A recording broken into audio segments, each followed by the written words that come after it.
All right. Let's begin. Memorandum to Goddard Futuristics department heads.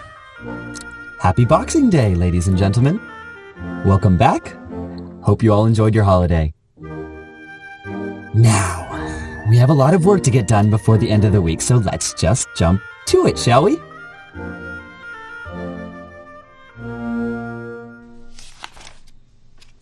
David, all your paperwork looks solid. You were approved to launch on Thursday. Keep me posted. I want progress reports on my desk every 5 hours for the rest of the week and hourly the day of.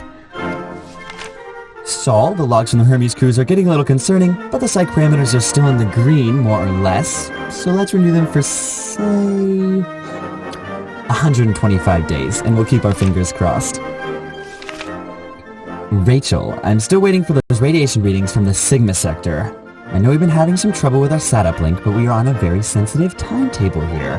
If those aren't on my desk by EOD, I'll have you thrown off the top of the building, and I'll make sure you go past my window so I can enjoy the view. Also, when was the last time anyone heard from... One moment, please.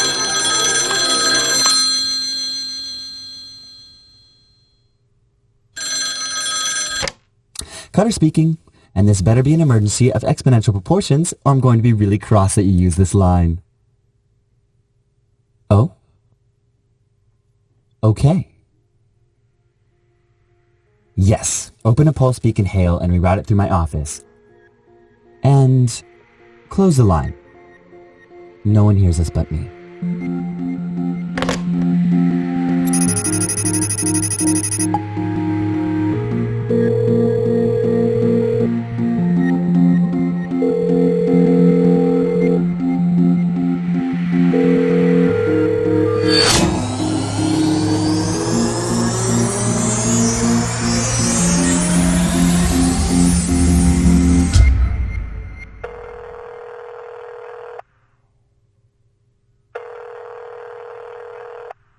Should this be taking so long?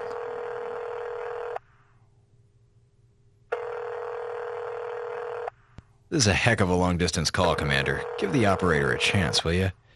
Good things come to those who... Oh.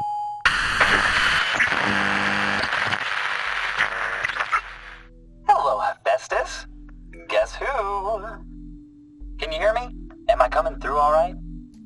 Loud and clear, Canaveral. Would you like us to send verification codes? Oh, never mind that nonsense, Renee.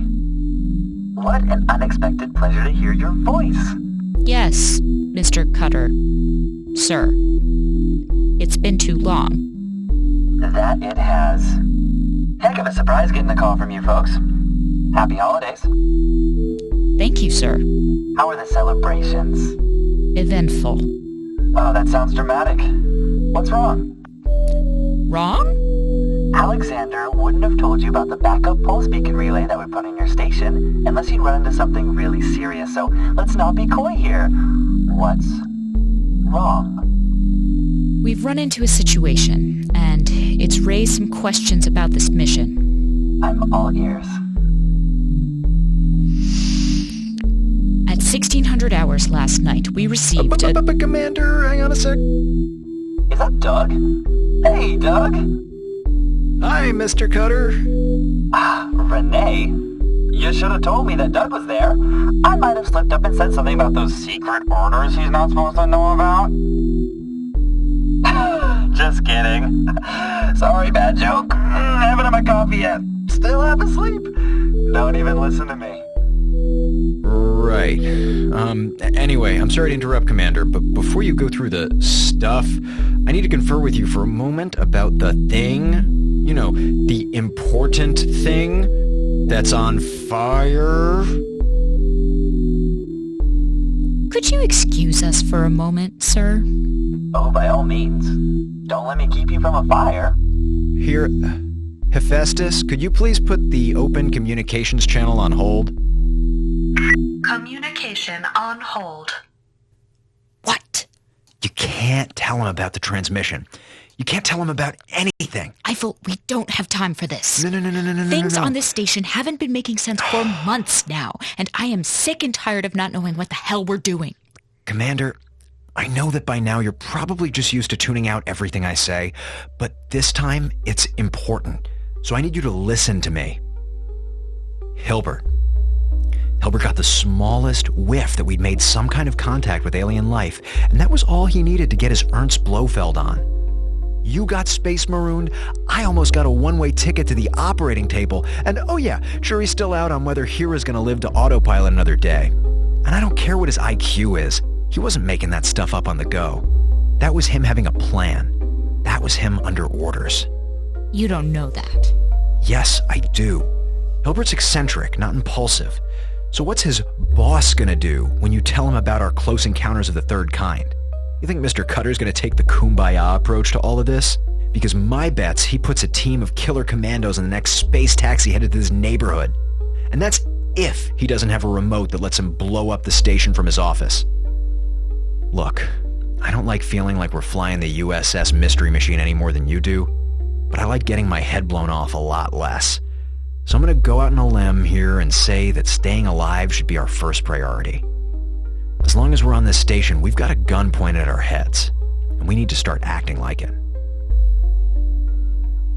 And if you're wrong? Then I'm wrong. The universe collectively deals with its utter lack of surprise, and we move on.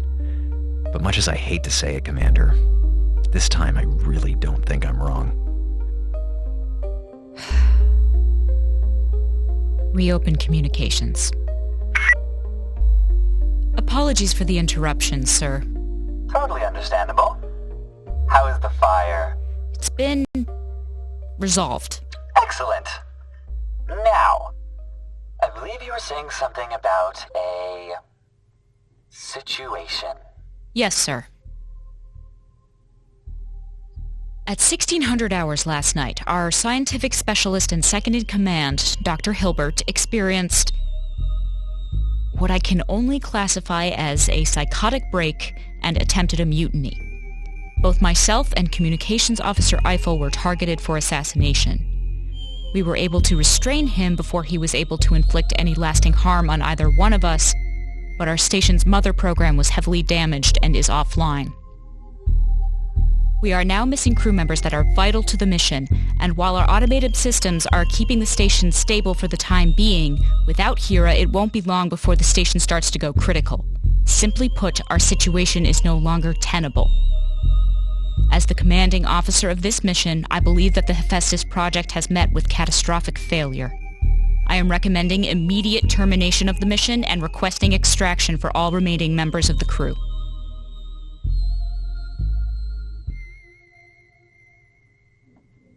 I see. It sounds like quite the Christmas party.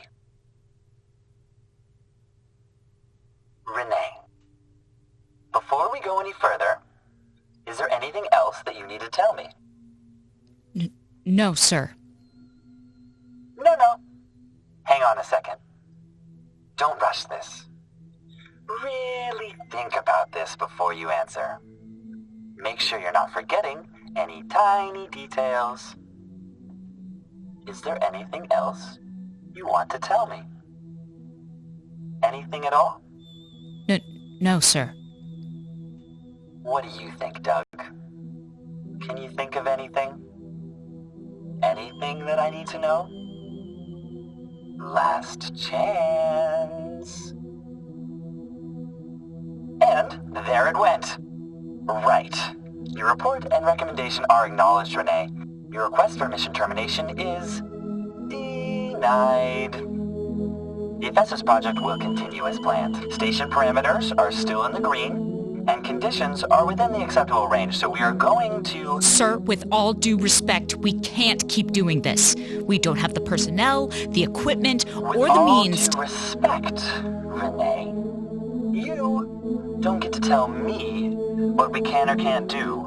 And the next time you interrupt me, I'm going to destroy you so completely that no one will so much as remember the name Renee Minkowski.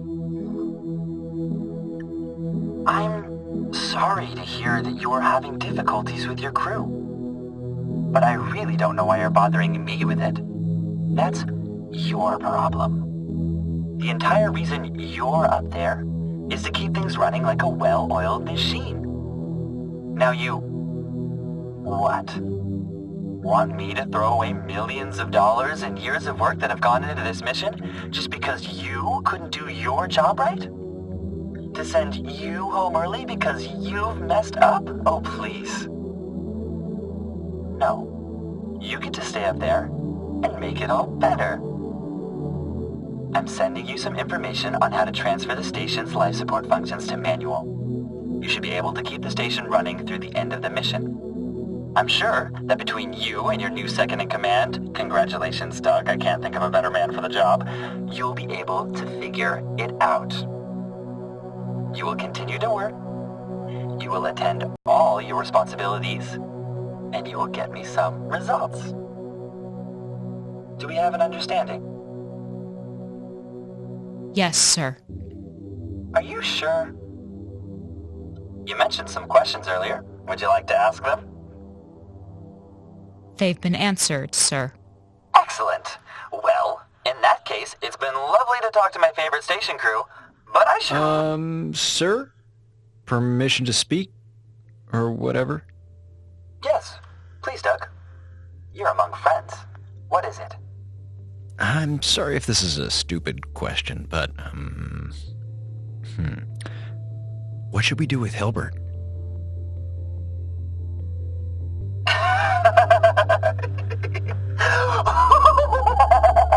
Oh, Dougie Doug, that's not a stupid question. That's not a stupid question at all. You're going to shoot him. What? Crew member attempted a coup, endangering the lives of his superior officer and the completion of the mission. Sounds pretty clear-cut, doesn't it, Renee? Yes, sir. But is that legal?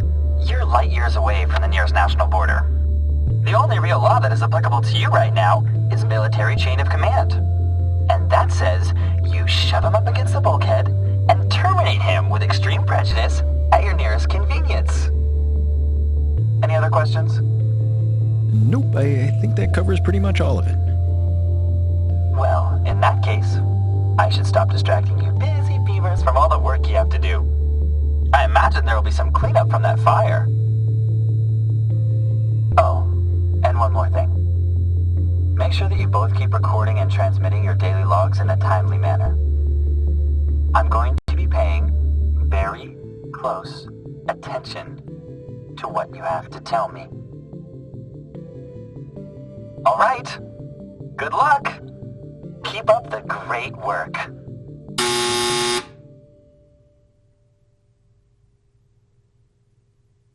Huh. I guess someone does listen to our logs. You know, I'd always wondered about that. I guess we're gonna have to start being careful about what we say to our dear journals. You don't think he knows, do you? Nah, he can't know. That's impossible. It can't be. No way, no how. Nope. Commander, I don't know if you can tell, but I could really use some reassurance right now, so it'd be really, really great if you would say something. I'm sorry. I said reassuring, not... I heard you. It's just... I'm sorry. This is a mess. Hey, it's not your fault. It is. It's my job to keep my crew safe and... I mean, look at us. Hilbert? Crazy. Hira? Broken. Me?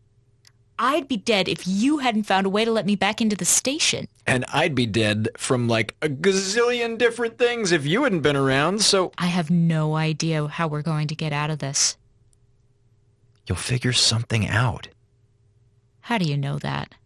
Because, come on, have you seen you? I'm Lieutenant Commander Minkowski, badass space pilot. I jump out of space stations into solar storms just to save my idiot communications officer's life, and I don't even mess up my hair while I'm at it.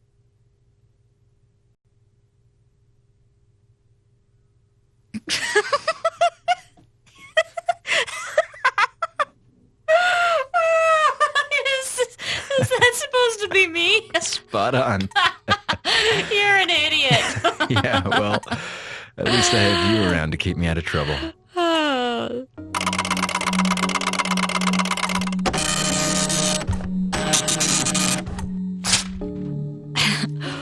What do we got? Memo from Cutter. Looks like a how-to for something involving the central processor? Give me that. It's the instructions on how to switch the Hephaestus systems from AI to manual control. Come on, give me a hand with this. Well, wait, I thought we were going to try to get Hira fixed up. We are. And if we get her back online, it'll be easy to switch these systems back to her. In the meantime, though, we really should be making sure that we don't run out of air or crash into anything. Here, start booting up this program on that terminal while I shut down the main processor. We'll have to do a full reset.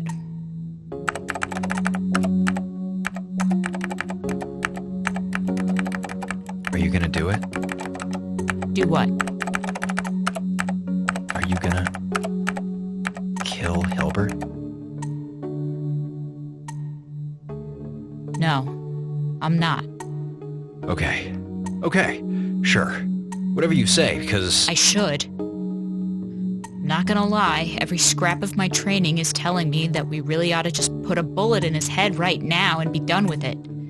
He's dangerous and unpredictable and smarter than the both of us put together. But if we're not telling Command about that transmission from deep space, he's the only person that can tell us anything about what the hell is going on here. And I'm sick of flying blind. I'm not going to throw away our only source of information without at least trying to get something out of him. And what do we do if he doesn't feel like showing more specifically tell? Or if he's got another ace up his sleeve, like he did with Hira's programming?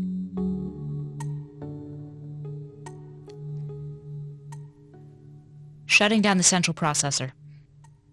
Ready to switch over to the auxiliary power system? Yeah, hit me.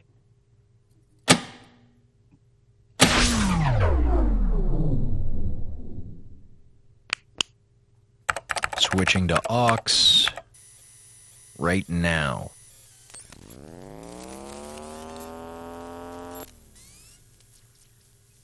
Inputting the transfer code, and here we go. I said, here we go. Okay, what the hell? Wrong code? No. That's right, but it's being overridden by something. It's almost like... Yeah, look right there. It's not working because there's already something running on the auxiliary system. What? Why would something already be running on aux power? Hephaestus mystery number 340. Is that a sound wave? Give me a sec. I might be able to get this to go through the speakers.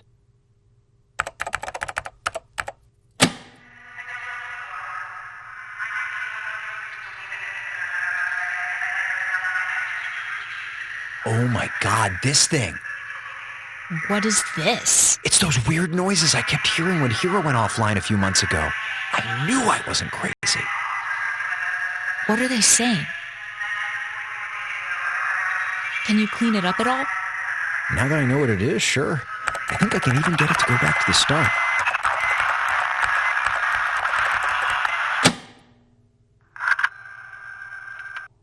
I don't know who you are.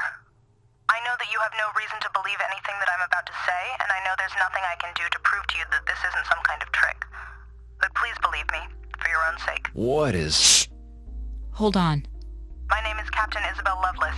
I'm the navigation specialist and the commanding officer of the USS Hephaestus station. 944 days ago, I arrived at the station with a crew of 5 men and women under my command. Supposedly, we were on a deep space survey mission. They told us we were studying the star's unique radiation signatures and looking for signs of extraterrestrial life. Those were all lies. I don't know what Command has sent us to this godforsaken place for, but it has nothing to do with the Red Dwarf or aliens or any of it. I know that now, just like I know that Command never meant for us to make it back to Earth. They meant for us all to die out here. The Hephaestus mission has met with complete failure and total loss of crew. Our communications officer and one of our scientists got sick. They got sick and we couldn't help them. We called for help and nobody came. Nobody even answered. It's been over a year since Command answered any of our calls. So they died. And 9 days ago, our astrophysicist just vanished without a trace. 3 hours ago, our operating system suddenly went offline. So now it's just me and Dr. Selberg. We're the only ones left. They've been picking us off, one by one. I guess they've decided we've had enough time. Or maybe they just got bored with us. And there's something else. There's something else out here with us. Dr. Selberg thinks I'm crazy, but I keep hearing things. Every night when I try to sleep, I hear something moving around the station. I'm leaving this message wired into the ship's auxiliary power system. I hope that no one ever listens to this recording. I want to believe that they will not do this to anyone else, but if you're hearing my voice, you need to know. You're not the first crew this ship has had. I don't know what they told you when they sent you up here, but they were lying. You're not the first crew of the Hephaestus. We were here. I was here. I don't have a lot of time. We've barricaded ourselves down in engineering while we try to restart our life support systems, but nothing seems to be working. Listen, your life could depend on this. You've been lied to, and you've been tricked, and you're in more danger than you could ever imagine. Don't listen to anything they tell you, don't trust anyone, and get out. I don't know how you can do it, but for God's sake, get out. Get out before it's too late for you too. Good luck.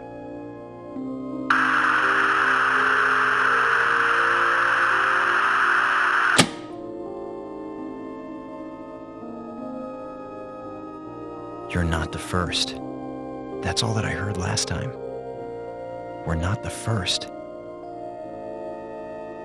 Commander, what the hell is going on here?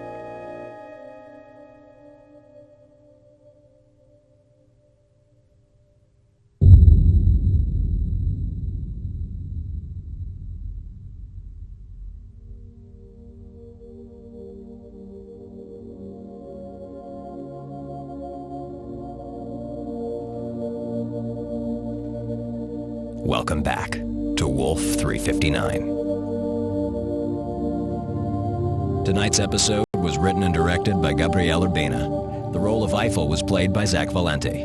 The role of Minkowski was played by Emma Jarko. The role of Mr. Cutter was played by Scotty Shoemaker. The role of Captain Lovelace was played by Cecilia Lynn Jacobs. And the role of the Hephaestus Central Processor was played by Michaela Swee. Original music by Alan Rohde, and audio recording by Jared Paul. This episode featured music from The Italian Girl in Algiers by Gioacchino Rossini. If you enjoyed tonight's episode, please consider taking a moment to write a review on our iTunes page. Listener reviews really make a difference at the end of the fiscal quarter, when the Goddard Futuristics department heads decide if they're going to renew us for another rotation or not. Visit our new and improved website at wolf359.fm to get full episodes, extras, and news about new material. Or follow us on Twitter at Wolf359Radio to learn more about the show.